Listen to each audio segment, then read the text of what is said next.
Hi students,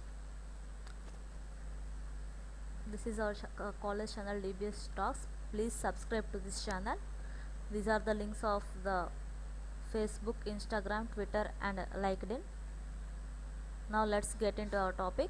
In the previous class we have discussed some of the security concepts about the confidentiality and what are the measures to be taken and what is integrity and availability, and here what is about the data security and difference between data security and privacy and disk encryption and the software and hardware based mechanisms of protecting the data. Here what are the backups and what is the data masking and what is the data eraser, and about the network security and what are the types of attacks, that authentication, authorization and accounting, and what are the AAA servers include. These are the examples of AAA protocols, and these are the standards that we are going to apply here. See, in this publication it establishes a security categories for both the information and the information systems. Here the security categories are mainly based upon the potential impact on the organization should certain events occur with jeopardize the information systems needed by the organization to accomplish its assigned mission. Okay, it protects its assets and fulfill its legal responsibilities and maintains its day-to-day functions and prevents the individuals. Here these are the security objects that we are going to provide in the FIPS standards. FIPS and NTPS standards we are having. No, when it comes to the FIPS standards, FIPS defines the three security objectives for the information and information systems. First one is confidentiality, next one is integrity, and next one is availability. See, these are the assets and threat models. See here how an attacker is going to attack an application here in the diagrammatical representation. If he is an attacker, he is going to attack this whatever the application that is running. He is trying to attack that particular application. That is we are going to provide some trust boundary to this particular application. These are the some of the vulnerabilities related to that application here. An attacker is trying to attack this application and he is going to exploit this application, and these are the threats, those are coming from these three sides here. Here the threat modeling is a process by which the potential threats such as structural vulnerabilities can be identified and enumerated and prioritized, and all the hypothetical attacks point of view here. And when it comes to threat modeling process, it is a potential threat such as a structural vulnerabilities. It can be identified and enumerated and prioritized from all the hypothetical attackers point of view. The purpose of threat modeling is to provide the defenders with a systematic analysis of the probable attackers profile, the most likely attack vendors and assets most desired by the attacker. Here it is the purpose of the threat modeling is to provide the defenders with a systematic analysis of the probable attackers profile, that most likely attack vectors and assets most desired by an attacker. Here in this threat modeling, we are having some answers to the questions. Where are the high value assets, where am I the most vulnerable attack we are having there, and what are the most relevant threats we are having, and is there any attack vector that might go unnoticed. These are the things that we have to keep it in mind. And early IT based threat modeling methodologies we are based on the concept of the architectural patterns. Here based upon the architectural patterns itself we are going to give the answer to that particular questions. Here the threat modeling answers the questions we are having high value assets, and where am I the most vulnerable attack is having, what are the most relevant threats, is there any attack vector that might go unnoticed. Early IT based threat modeling methodologies were based upon the concept of the architectural patterns there. Here we are having high value assets, where am I the most vulnerable to attack, and what are the most relevant threats there. and is there any attack vector that might go unnoticed? These are the questions that has to arise on that mind of that particular person, whether it is going perfectly or not. And early IT based threat modeling methodologies were based on the concept of the architectural patterns. Next one, these are the threat modeling methodologies here. First one is STRIDE methodology. The STRIDE approach to threat modeling was introduced in 1999 at Microsoft, providing a mnemonic for the developers to find the threats to our products. Whenever you are going to find the threats to your product, then we are going to develop a mnemonic for the developers. Here the STRIDE is a threat classification model. It is a classification model, we can say it as a STRIDE. It provides a mnemonic for the security threats in the 6 categories. In 6 categories, it is going to provide the security threats. First one is, see, these are the categories of providing the security threats. First one is spoofing, how spoofing of user identity. Next one is tampering. Next one is repudiation. Next one is information disclosure. Next one is denial of service. Next one is elevation of privilege. We can say it as a spoofing of user identity. We can say it as a STRIDE. First one is STRIDE. In STRIDE, first S stands for spoofing of user identity. Next one is tampering. Next one is repudiation. Next one is information disclosure. Next one is denial of service. Next one is elevation of a privilege. These are the basic things that is related to the STRIDE. These are the threat modeling methodologies. In the previous slide itself we have discussed. It is approach that the what is approach for threat modeling. Suppose if a threat is going to attack here, this approach of threat modeling is introduced. It is already previously introduced in 1999 itself by the Microsoft team, and providing a mnemonic for the developers to find the threats. How a threat is going to find for our product, for our particular product, from which side the threat is getting. We have to find that. STRIDE is a threat classification. It is a threat classification model, and it provides a mnemonic for the security threats in 6 categories. It is providing security threats in 6 categories. We have already said that as refers to spoofing of user identity. Spoofing is one of the concept of the to find out the threat. Next one, tampering. Next one is repudiation. Next one is information disclosure. That is the privacy breach or the data leak. Whatever the information that is going to provide for our particular data, for that the data is going to leak. Next one is denial of service. We are going to provide the service denial. Next one is elevation of a privilege. Next one, the STRIDE was initially created as a part of process of the threat modeling. Here the STRIDE is a model of threats used to help the reason and find the threats to a system. It is used in a conjunction with the model of threat system that can be constructed in parallel. Whether it will be constructed in parallel or not, it is used in conjunction with the model of the target system that can be constructed in a parallel. It includes a full breakdown of process, data stores and data flows in the trust boundaries. Here the STRIDE, in this STRIDE, first it is initially created as a why it is created means it is created as a process of the threat modeling. See, the STRIDE is a model of threats used in the helpful reason to find the threats to a system. It is used in the conjunction with a model of a target system that can be constructed in parallel. It includes a full breakdown of process, data stores and data flows on trust boundaries there. But the STRIDE model, in the STRIDE model, the threats is used to help reason and find the threats to a system. Here it is used in the conjunction with the model of target system that can be constructed in parallel. In parallel itself it is going to constructed. This includes a full breakdown of the process, the data stores, the data flows and trust boundaries. The STRIDE was initially created as a part of the process of threat modeling. The STRIDE is a model of threats and used to help the reason and find the threat system here. Here it is used in the conjunction with the model of the target system that can be constructed in parallel. It includes the full breakdown of process, data stores and data flows and the trust boundaries here. This is about the stride. This is how we are going to implement the stride in the data objects here.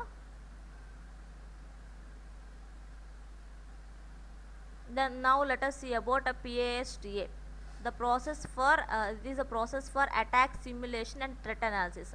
What is PASTA? It is a process for attack simulation and threat analysis. We can say the process for attack simulation and threat analysis, we can say it as a PASTA, and it is a 7-step risk-centric methodology. It is risk-centric methodology, and it provides a 7-step process for aligning business objectives and technical requirements, taking into the account compliance issues and business analysis here. The intent of the method is to provide the dynamic threat identification, enumeration and scoring process. Here it is the intent of the method here the intent is to provide a dynamic threat identification, enumeration and the scoring process.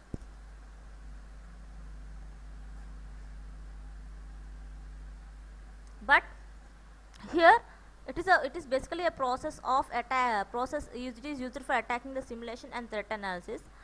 Here we have already said it is a 7-step process for aligning the business objectives and technical requirements, taking it into the account compliance issues and business analysis. The intent of the method, the main intent of the method is to provide a dynamic threat identification, enumeration and scoring process. These are the 7 steps of the PASTA. You have to define the business context of an application. Next one is technology enumeration. Next one is application decomposition. Fourth one is threat analysis. Fifth one is weakness or vulnerability identification. Sixth one is attack simulation.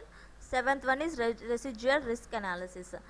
First of all, see if we are going to define the business context of application, first one is whether it is a business context. If it is business context of the application, first of all you have to define whether it is a business context of that particular application or not. Then you have to provide enumeration for that particular data by using whatever the technology that you are using. You have to provide enumeration for that data. Then you have to provide then you have to do decomposition of that application. We can say it as a application decomposition. The next one is a threat analysis. We can analyze where the threat is going to happen. Next one is weakness. Next one is first of all we have to identify where the weakness is going to add here, a weakness or vulnerability identification. Next one is attack simulation. We are going to do the attack. Next one is residual risk analysis. How we are going to analyze the risks. Here also we can check that.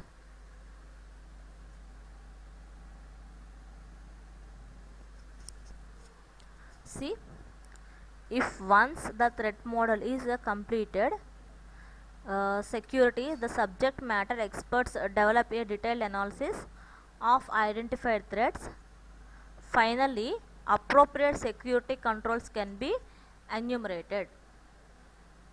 Once the threat model is completed, the security subject matters, the experts, and develop a detailed analysis of the identified threats. Finally, we should form the appropriate security controls and can be enumerated.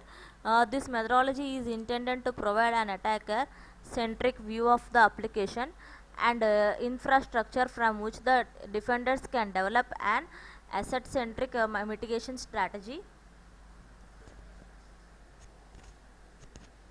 See, if once the threat model is completed, the security subject matter, here the experts can develop the identity. Here the experts can develop the identified threats. Finally, this methodology is intended to provide an attacker centric view of application and infrastructure from which the defenders can develop an asset centric mitigation strategy.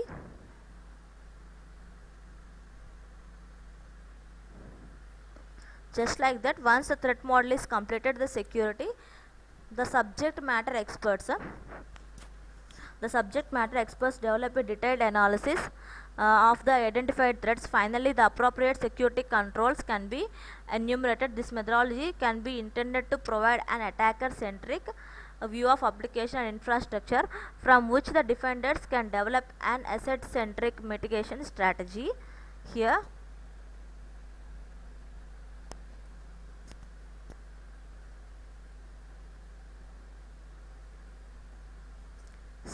now let us see about this strike methodology. This methodology mainly focuses on the focus of the trike methodology. It is mainly focuses is using the threat models as a risk management tool. Within this framework, the threat models are used to satisfy the security auditing process. Here, the focus of the trike methodology is using the threat models as a risk management tool. Within this framework, threat models are used to satisfy the security auditing process. The threat models are based on the requirements model. The requirements model establishes the stakeholder defined acceptable level of risk. It is if it is a focus, if it is in trike methodology, it is using the threats. First of all, it is using the threats as a models, and it is as a risk management. If it is a risk management tool, and within this frameworks, the threat models are used to satisfy the security auditing process. Here, the threat models are based upon the requirements model. It is mainly based upon the requirements model. The requirements model establishes the stakeholder defined acceptable level of risk assigned to each asset class.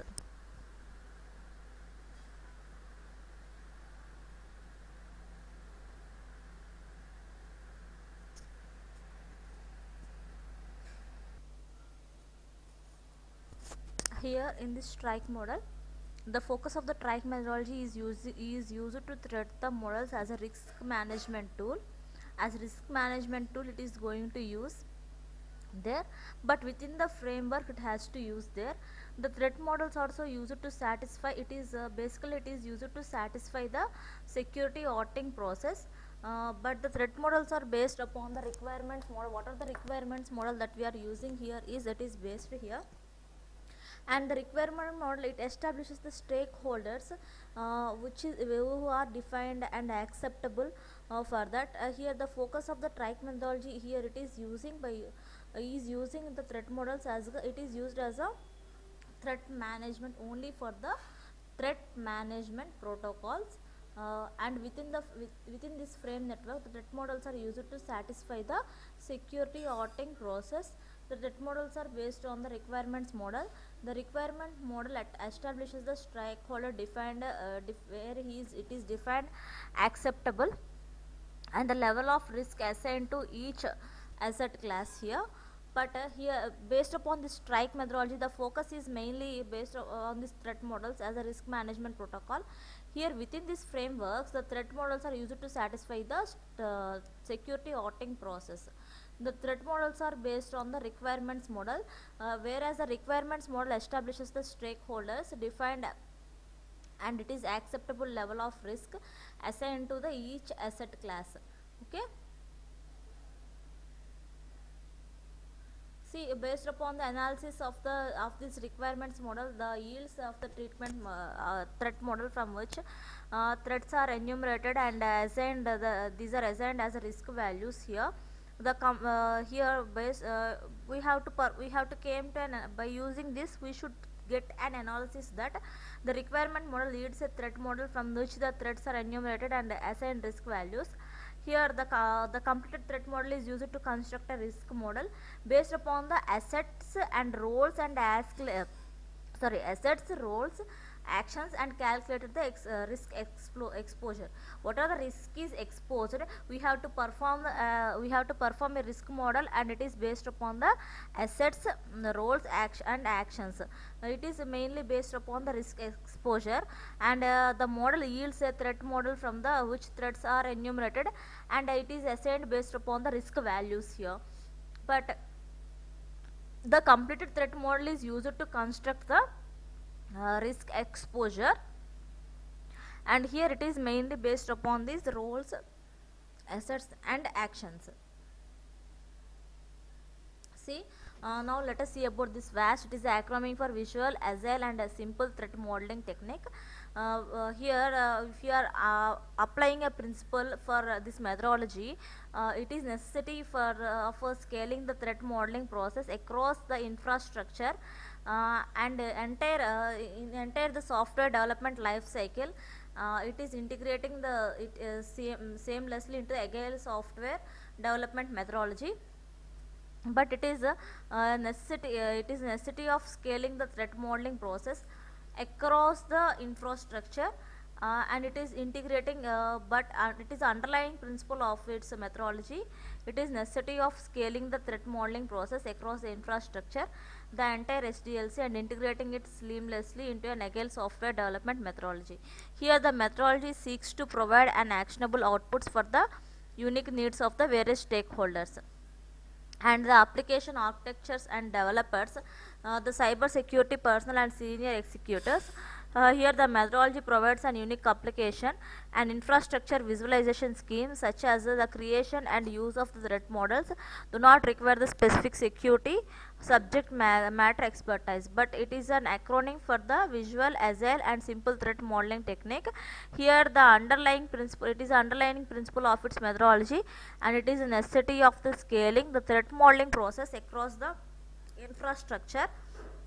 Here the entire SDLC, and integrating it seamlessly into an agile software development methodology. Here the methodology mainly seeks to provide the actionable, it is mainly for the actionable outputs and application architectures and developers. Here the cyber security personnel and the senior executives, that the methodology provides an unique application and infrastructure visualization scheme, such that the creation and use of the threat models do not require any specific security subject matter expertise, but it is an acronym for the Visual, Agile and Simple Threat Modeling, but it is also an underlying principle of this VAST methodology. It is a necessity of the scaling the threat modeling process across the infrastructure. Here the entire SDLC, and integrating it seamlessly into an agile software developing methodology. But the methodology seeks to provide an actionable outputs for the unique needs to the various stakeholders. Here the application and architecture and developers, the cyber security personnel and the senior executives. Here the methodology provides an unique application and infrastructure visualization scheme, such that the creation and use of threat models do not require the specific security subject matter expertise. See, this is the operation threat model here. Here the user wants to communicate with the here it is Android. Suppose if it is the Android phone, if it is you are going to interact with that particular system, it is a load balancer. By using it is going to connect with this system. It is an internet firewall. It is a server. Here Tomcat means it is the server that we are using here, and it is a e-commerce website here, and it is the basic need that it is the internet firewall. Here it is a load balancer. It is the HTTP protocol. HTTP means you have already know that about the protocol. It is the hypertext transfer protocol, and it is a internet firewall. It is a Tomcat. It is based upon this Tomcat server. It is a WebLogic that we are going to perform. It is a demo. It is a demo WebLogic. It is a database. From this database, how the user is going to connect. Here, let us see. This is the operation threat model. From this database, how this user is going to connect. First of all, the user has to send the request for that particular site, and that database has to provide the user has requested for that particular site, and the company's site has to request for that particular site. This is how we are going to perform this operational threat model. After requesting, it will respond, and the user can get the control to access to that particular site. See, it is application threat model. How we are going to perform? Suppose if we are going to perform the payment, let us see how we are going to perform the payment process here. See, first of all, registration form, you have to fill the registration form to perform the online process there. That is, you have to fill all the credentials that you have to apply there. From the home itself you can apply there. Then if you are going to log after providing the registration, then you are setting a user id and password for your particular account. Why? Because why you are providing user id password means that you can only get access to your account, that no other person cannot access your particular account. Next, suppose if he is a person who is going to access after registration, if he is a person going to access this account, and he is going to access this account by using the login id and password. After entering the login id password, it directly redirected to the company's database, whether if it is particularly matched with that particular database, then it will be automatically redirected to the, then it will if it is matched, then it will give the access to it will give access to that particular user to use that particular account. Then he can whatever the items he want to purchase, he can add that item to the particular cart. And if he want to remove, and he can remove that particular item from the cart. After after purchasing all the items, he want to pay the bill means, then he has to that gateway is redirect to your bank's gateway, such that you can enter your login credentials. Then one time password will be sent to your registered mobile number. After that registered mobile number, if you enter that ID, then it will be successfully paid to that particular person whom you are doing online purchase. For that particular person, the amount will be credited to that particular person's account. This is how how we are going to how the process is being happened here in this this is a basic example for the application threat model. Okay, this is up to here. Then we will continue in the next class. Thank you.